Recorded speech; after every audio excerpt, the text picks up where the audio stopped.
ప్రజాపాలన ప్రగతి ప్రణాళికలో భాగంగా విద్యా వారోత్సవాల కార్యక్రమంలో భాగంగా ఎల్బీ స్టేడియంలో విద్యార్థులు నిర్వహించిన స్టాళ్లను ముఖ్యమంత్రి శ్రీ రేవంత్ రెడ్డి గారు సందర్శించారు. గడిచిన విద్యా సంవత్సరంలో అత్యుత్తమ ప్రతిభ కనబరిచిన విద్యార్థులతో సంభాషించారు. విద్యాశాఖ ఆధ్వర్యంలో ఏర్పాటు చేసిన ఈ స్టాళ్లలో విద్యార్థులను పలకరిస్తూ ముఖ్యమంత్రి గారు పలు వివరాలను అడిగి తెలుసుకున్నారు. పాఠశాలలో బ్రేక్ఫాస్ట్ కార్యక్రమంలో అందించే టిఫిన్స్ ను మంత్రులతో కలిసి పరిశీలించారు.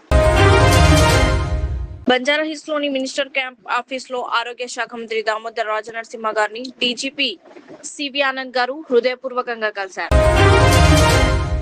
మినిస్టర్ క్వార్టర్స్ రాష్ట్ర నూతన డీజీపీగా నియమితులైన సివి ఆనంద్ గారు మినిస్టర్ క్వార్టర్స్ లో రాష్ట్ర పశుసంవర్ధక పారిశ్రామికాభివృద్ధి, మత్స్య, యువజన సర్వీసులు, క్రీడల శాఖ మంత్రి వాకిటి శ్రీహరి గారిని మర్యాదపూర్వకంగా కలిశారు. నూతన డీజీపీగా నియమితులైన సివి ఆనంద్ గారికి మంత్రి వాకిటి శ్రీహరి శుభాకాంక్షలు తెలిపారు.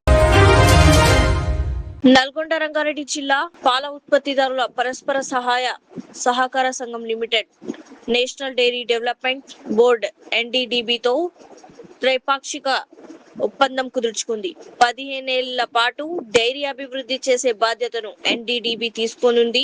ఒప్పందంలో భాగంగా మొదట పాడి రైతుల బకాయిలను చెల్లించేందుకు ₹10 కోట్ల చెల్లించనుంది. NDDB అధికారులతో తెలంగాణ రాష్ట్ర డైరీ విభాగం అధికారులు ఒప్పందాలు చేసుకున్నారు. ఈ కార్యక్రమంలో రాష్ట్ర పశుసంవర్ధక పారిశ్రామికాభివృద్ధి, మత్స్య, యువజన సర్వీసులు, క్రీడల శాఖ మంత్రి వాకిటి శ్రీహరి, ప్రభుత్వ విప్ బీర్లా ఐలయ్య, పశుసంవర్ధక dairy fisheries secretary Ilambarthi, mother dairy chairman Madhusudan Reddy, NDDB అధికారులు పాల్గొన్నారు. తెలంగాణ మహిళా కమిషన్ చైర్పర్సన్ గా నియమితులైన శ్రీమతి గద్వాల్ విజయలక్ష్మి గారికి Z news TV channel chairman Mohammed Riyaz Ahmed హృదయపూర్వక అభినందనలు తెలిపారు. తన అభినందన సందేశంలో గద్వాల్ విజయలక్ష్మి గారి నియామకం ఆమె ప్రజాసేవ, ప్రతిభ మరియు మహిళల సమస్యల పట్ల ఉన్న చిత్తశుద్ధికి నిదర్శనమని పేర్కొన్నారు. ఆమె తన బాధ్యతలను నిబద్ధతతో, నిజాయితీతో నిర్వహిస్తూ రాష్ట్ర వ్యాప్తంగా మహిళల రక్షణ, న్యాయం మరియు సాధికారత కోసం సమర్థవంతంగా పనిచేస్తారని ఆశాభావం వ్యక్తం చేశారు. మొహమ్మద్ రియాజ్ అహ్మద్ గారు గద్వాల్ విజయలక్ష్మి గారి విజయవంతమైన పదవీ కాలం కోసం శుభాకాంక్షలు తెలియజేస్తూ ప్రత్యేక ప్రార్థనలు చేశారు. అలాగే తన సోషల్ మీడియా వేదికల్లో ఆమె ఫైల్ ఫోటోను షేర్ చేశారు. నిలోఫర్ లో అంతర్జాతీయ నర్సుల దినోత్సవం నిర్వహణ. హైదరాబాద్ నిలోఫర్ హాస్పిటల్లో అంతర్జాతీయ నర్సుల దినోత్సవాన్ని ఘనంగా నిర్వహించారు. కార్యక్రమానికి హైదరాబాద్ ఇన్ఛార్జి మంత్రి పొన్నం ప్రభాకర్ ముఖ్య అతిథిగా హాజరై నర్సులను సత్కరించారు. ఈ సందర్భంగా మంత్రి మాట్లాడుతూ ప్రజల ఆరోగ్య పరిరక్షణలో నర్సులు కీలక పాత్ర పోషిస్తున్నారని కొనియాడారు. కరోనా సమయంలో ప్రాణాలను సైతం లెక్క చేయకుండా సేవలందించిన నర్సుల సేవలు చిరస్మరణీయమన్నారు. నిలోఫర్ హాస్పిటల్లో ప్రతిరోజు భారీ సంఖ్యలో రోగులకు సేవలు అందుతున్నాయని, వైద్య సేవల్లో నర్సుల అంకితభావం అభినందనీయమని తెలిపారు. కార్యక్రమంలో రాజ్యసభ సభ్యుడు అనిల్ కుమార్ యాదవ్, జిల్లా కలెక్టర్ ప్రియాంక ఆలా తదితరులు పాల్గొన్నారు. ప్రపంచ నర్సుల దినోత్సవ శుభాకాంక్షలు. 1820లో మరి ఫ్లోరెన్స్ నైటింగేల్ గారి జన్మదినాన్ని మనం అంతా కూడా ప్రపంచమంతా నర్సుల దినోత్సవంగా జరుపుకుంటా ఉన్నాం. ఈ సందర్భంలో మీ అందరితో కలిసి ఈ వేడుక నిర్వహించుకోవడం ద్వారా, మిమ్మల్ని సన్మానించుకోవడం ద్వారా ఈ వృత్తిలో ఏ విధమైనటువంటి గౌరవంతో మీరు అనుభూతి పొందేటువంటి ఉద్దేశంతో మేము ఇక్కడికి అందరూ కూడా రావడం జరిగింది. ఇది ఒక పవిత్రమైనటువంటి సేవ. ఈ సేవ ద్వారా అనేక మంది, వందల వేల మందికి మీ యొక్క ఉద్యోగ కాల పరిమితి లోపల సర్వీస్ చేసే అవకాశం ఉంటుంది. తప్పకుండా ఏ విశ్వాసంతో అయితే మీరు రోగికి సంబంధించి ఎటువంటి ఎంత ఇబ్బంది ఉన్నా, రోగికి ఎటువంటి వ్యాధి ఉన్నా మీరు చేసేటువంటి సర్వీసులు చూస్తే తప్పకుండా ఎవరైనా మీ సర్వీసును అప్రిషియేట్ చేయాల్సిందే. ఈ సందర్భంలో మీ అందరికీ కూడా హృదయపూర్వకంగా ప్రభుత్వం తెలంగాణ పక్షాన మీ అందరికీ అభినందనలు తెలియజేస్తా ఉన్నాం. ఈరోజు ముఖ్యంగా ఈ హాస్పిటల్ ఒక ఎగ్జాంపుల్ ఉదాహరణ తీసుకుంటే, చిన్న పిల్లలకు సంబంధించి దాదాపు రోజుగా 1500 నుంచి 2000 మంది ఇన్పేషెంట్ వస్తూ ఉంటారు. దాని తర్వాత 1300 నుంచి 1500 దాకా ఇన్పేషెంట్స్ బెడ్స్ ఉన్నాయి. ఇన్ఫ్రాస్ట్రక్చర్ ఉంది, ఇంకా ప్లేస్ కొంత సరిపోవడం లేదు కావచ్చు. ఇది ఎప్పుడో ఎస్టాబ్లిష్ అయినటువంటి హాస్పిటల్. ఇంకా దీని తర్వాత 100 హాస్పిటల్ వచ్చినా ఇలా నీలోఫర్ ఇస్ నీలోఫర్. కాబట్టి ఇందులో పనిచేస్తున్న నుంచి మొదలు పెట్టుకుంటే కింది క్షేత్రస్థాయి దాకా అభినందిస్తా ఉన్నా. ఇందుకు సంబంధించి ఇప్పుడే గౌరవ పార్లమెంట్ సభ్యులు చెప్పినట్టుగా ఒక 2D ఎకో సెంటర్ ఇచ్చినారు. ఇప్పుడే నాకు సూపరింటెండెంట్ గారు చెప్పినారు ఒక MRI మేము ఇలా MNJ పంపాల్సి వస్తుంది. నేను కలెక్టర్ గారిని ఏదైనా అవైలబుల్ ఫండ్స్ ఒక ప్రపోజల్ రాయండి మీరు మెడికల్ సెక్రటరీ. నేను కూడా ఇప్పుడే క్రిస్టియానా గారికి మాట్లాడాను. క్రిస్టియానా మేడం కు సంబంధించి విషయాన్ని నోటీసులో తీసుకువెళ్లాను. తప్పకుండా దాన్ని కూడా తీసుకొచ్చే ప్రయత్నం చేస్తాం. ఈ సందర్భంలో ఒకటే మాట, నర్సులకు సంబంధించి డాక్టర్ గా మరి ట్రీట్మెంట్ చేస్తుండొచ్చు. డాక్టర్ ఆ యొక్క వ్యాధిని డయాగ్నోజ్ చేసి మెడిసిన్ ఇస్తాడు కావచ్చు, కానీ అది మెడిసిన్ ఇంటర్నల్ గా పనిచేస్తుంది, మనకు బయటికి విజిబుల్ కాదు. కానీ నర్సు సర్వీస్ అనేటువంటి విజిబుల్. ఆ పేషెంట్ యొక్క మనం మీరు యాక్సెప్ట్ చేసినా చేయకపోయినా మున్నాబాయి MBBS సినిమా లాగా అంటే ట్రీట్మెంట్ ఒకవైపు 50% అంటే 50% సర్వీస్ మీద తప్పకుండా పేషెంట్ రికవర్ అవుతారు. That is my believe. నాకు పూర్తి విశ్వాసం ఉంది. ఎందుకంటే డాక్టర్ చదువుకుంటేనే రోగ నివారణ అవుతుందనే కాదు, ఇలా నర్సులుగా మీరు పేషెంట్స్ చేస్తున్న సర్వీస్. నేను ఒక్కొక్క పేషెంట్ చూస్తూ ఉంటే హాస్పిటల్కి వస్తే మనం దూరం చూసి ముక్కు పట్టుకొని వెళ్ళిపోయేటువంటి పరిస్థితి. Not criticising anybody, but atmosphere, అటువంటి అట్మాస్ఫియర్ లో కూడా మీరు పేషెంట్ సర్వీస్ చేస్తూ ఉంటారు. ప్రాణం పోతుంటే కూడా ప్రాణం దక్కేయడానికి ప్రయత్నం చేసేటువంటి ప్రయత్నం జరుగుతుంటది. మీరు ఇబ్బంది పడుతున్నా, ఎంత అక్కడ తీవ్రమైన అనేక ఒత్తిళ్లు ఉన్నా పేషెంట్ కు సమయాలకు సంబంధించి ఎటువంటి స్వార్థం లేకుండా పనిచేసేటువంటి వ్యవస్థలో ఉన్న మీ అందరూ కూడా హృదయపూర్వకంగా మనసు నిండా మీ అందరికీ అభినందన తెలియజేస్తా ఉన్నా. అందుకే నిన్న డిఎంఎస్ఓ గారు నేను ఎడ్యుకేషన్ వారోత్సవాల సందర్భంగా కలిసినప్పుడు మరొక ముచ్చట వచ్చి ఇట్లా రేపు నర్సింగ్ మా దామోదర రాజనరసింహ గారు సాయంత్రం నర్సులకు సంబంధించిన నియామకాలు ఇస్తా ఉన్నారు. మనం కూడా హాస్పిటల్ పోయి కొంతమంది నర్సులను సన్మానం చేస్తామని చెప్పగానే నీలోపల హాస్పిటల్ కలెక్టర్ గారితో మాట్లాడి ప్రోగ్రాం తీసుకున్నాం. నేను మరొకసారి హృదయపూర్వకంగా మీ అందరికీ మనస్ఫూర్తిగా అభినందన తెలియజేస్తా ఉన్నా. ఈరోజు ప్రపంచ నర్సుల దినోత్సవం సందర్భంగా మీ అందరూ కూడా మంచి సర్వీస్ ఇవ్వడం ద్వారా పేద ప్రజలకు పెన్నిది, పేద ప్రజలకు అడ్రస్ అయిన ముఖ్యంగా ఆసుపత్రుల వాళ్ళ ట్రీట్మెంట్ కు సంబంధించినటువంటి విషయంలో మరింతగా ఇంకా సర్వీస్ ఓరియంటేషన్ తో చేయాలని ఆకాంక్షిస్తూ మీ అందరికీ ప్రపంచ నర్సుల దినోత్సవ శుభాకాంక్షలు తెలియజేస్తూ ధన్యవాదాలు తెలియజేస్తాం.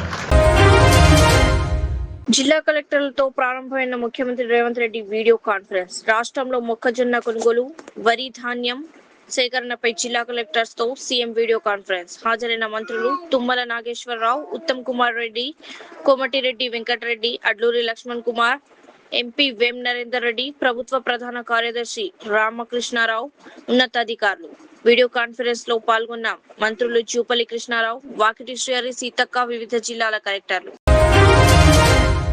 కొల్లాపూర్ లో గర్భిణీలు, బాలింతల కోసం ఉచిత ఎలక్ట్రిక్ బ్యాటరీ వాహనాన్ని మంత్రి జూపల్లి కృష్ణారావు ప్రారంభించారు. బస్టాండ్ నుంచి మాతా శిశు సంరక్షణ ఆసుపత్రికి రాకపోకల ఇబ్బందులు ఎదుర్కొంటున్న రోగుల కోసం ఈ సేవను అందుబాటులోకి తీసుకొచ్చారు. హైదరాబాద్ కు చెందిన గుడ్ యూనివర్స్, ఆర్సేసియం సంస్థల సహకారంతో ఏర్పాటు చేసిన ఈ పర్యావరణ హిత వాహనం పేదలకు ఎంతో ఉపయోగపడుతుందని మంత్రి తెలిపారు. ఖరీఫ్ సీజన్ కు అవసరమైన యూరియా నిల్వపై మంత్రి తుమ్మల నాగేశ్వరరావు ఎరువుల కంపెనీల ప్రతినిధులతో సమీక్ష నిర్వహించారు. మే నెలాఖరు నాటికి రాష్ట్రంలో కనీసం 3.50 లక్షల మెట్రిక్ టన్నుల యూరియా బఫర్ స్టాక్ సిద్ధంగా ఉంచాలని అధికారులను ఆదేశించారు. రామగుండం ఎరువుల కర్మాగారంలో ఉత్పత్తి అయ్యే యూరియాలో 90% తెలంగాణకే కేటాయించాలని కేంద్రాన్ని డిమాండ్ చేశారు. ఎంఆర్పీ కంటే అధిక ధరలకు ఎరువులు అమ్మితే కఠిన చర్యలు తీసుకుంటామని హెచ్చరించారు. నానో యూరియా వినియోగంపై రైతులకు అవగాహన కల్పించాలని రాష్ట్ర ఫెర్టిలైజర్ యాప్ నమూనాలో కేంద్రం కొత్త యాప్ ను మే 21 నుంచి రంగారెడ్డి, మేడ్చల్ జిల్లాలో ప్రయోగాత్మకంగా అమలు చేస్తున్నట్లు తెలిపారు.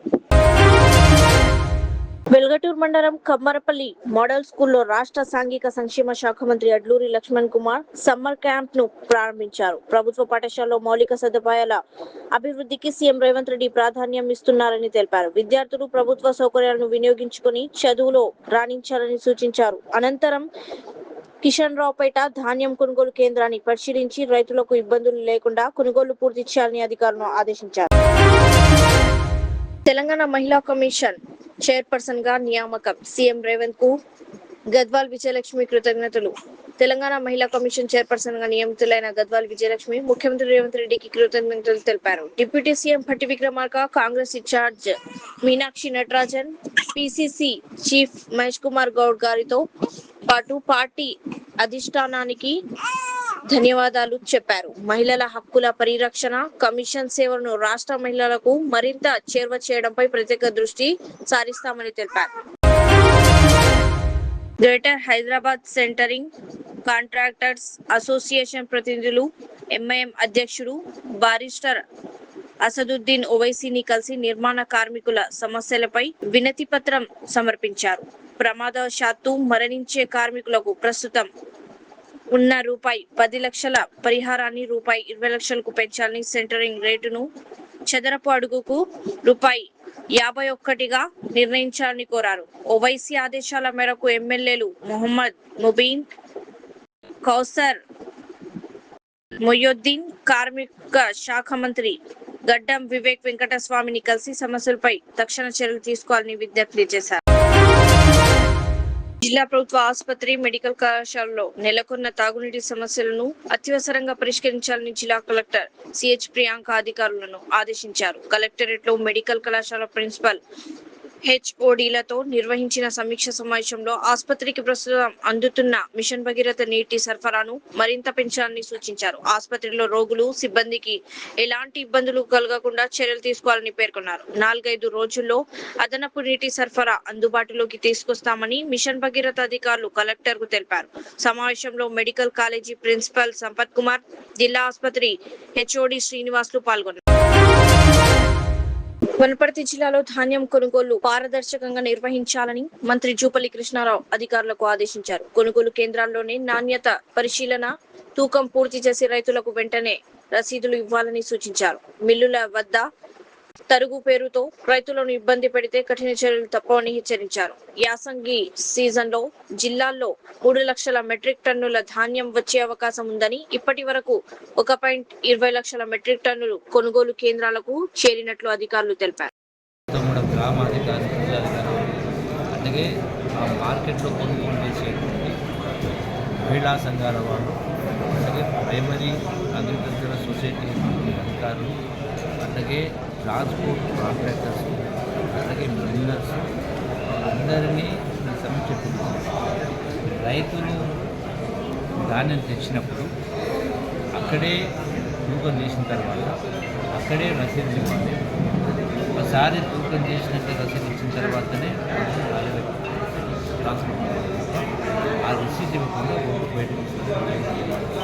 రెండవది, ఎక్కడ కూడా ఏదున్నా ఆ గ్రామంలో కొనుగోలు కాడనే నిర్ణయం జరగాలి తప్ప ఆ కొనుగోలు జరుగుతుందా రసీదు ఇవ్వకుండా ఆ రైస్ జరుగుతుందా 4 కిలోలు తగ్గింది, 6 కిలోలు తగ్గింది అది బేరసారాలకు కుదరదు.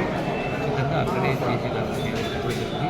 అలాగే దీన్ని ఆసరాగా చేసుకొని ట్రాన్స్పోర్ట్ బిల్లర్స్ 1 రోజు 2 రోజులు అన్లోడ్ చేయకుండా వాళ్ళు చెప్పిన డిమాండ్లు తగ్గించడానికి ఉన్నాయి కదా, అవకాశం కూడా.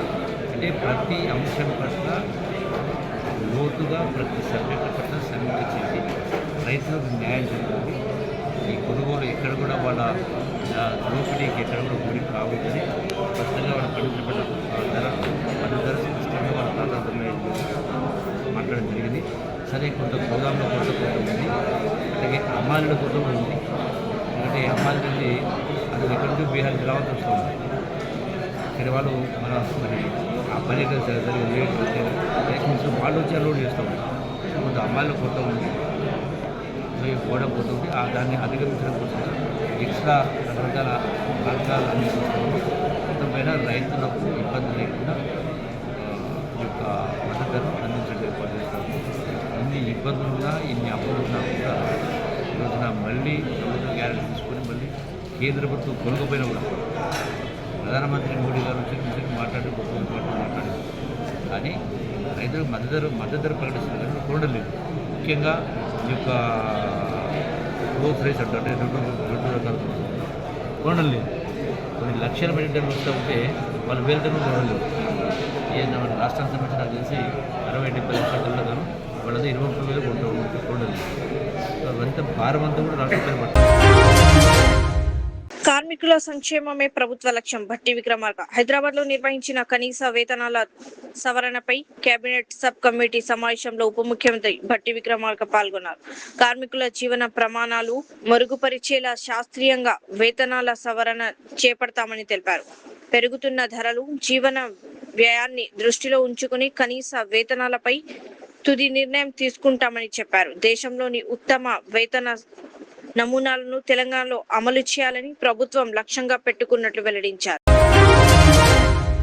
వికారాబాద్ నియోజకవర్గం ధారూర్ మండలం కేంద్రంలో లబ్ధిదారులు నూతనంగా నిర్మించుకున్న 2 ఇందిరమ్మ ఇళ్లను ప్రారంభించి గృహ ప్రవేశంలో పాల్గొన్న తెలంగాణ రాష్ట్ర శాసన సభాపతి, వికారాబాద్ నియోజకవర్గ శాసనసభ్యులు శ్రీ గడ్డం ప్రసాద్ కుమార్ గారు.